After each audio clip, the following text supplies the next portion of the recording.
The risk that a drug poses tends to rely on a number of factors, and one of the most important is how much somebody takes.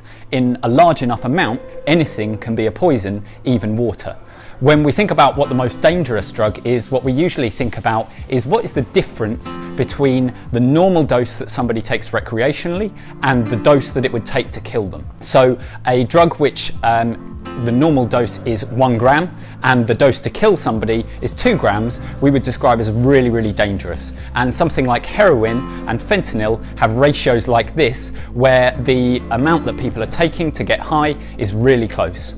Something like LSD or cannabis is the complete opposite, where the amount of the drug needed to kill somebody is absolutely enormous compared to the amount that people would take on a normal basis.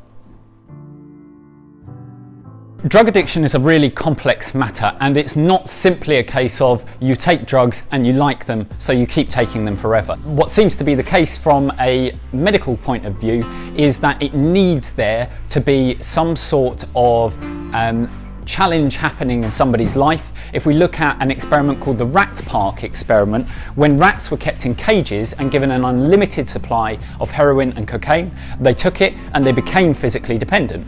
When they are allowed a free open space to exercise and socialize and food that they can eat freely, then suddenly a huge percentage of those rats that were previously addicted wean off their addictions easily and look for more fulfilling sources of pleasure in their life. So it's not a simple case, and it does vary based on each drug, but it looks like if we provide support for people, if we allow them to look for other sources of fulfillment in their life to become happy, then the issue of addiction becomes much smaller than it would otherwise be.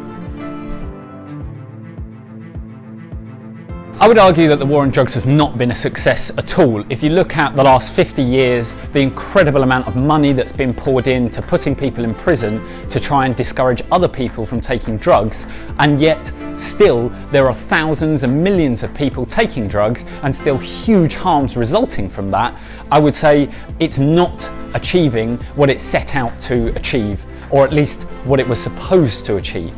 If you look at it in terms of how much profit private prisons are making, how much extra money is being diverted to private police forces and security, then perhaps it could be considered a success. But for society as a whole, I don't think so.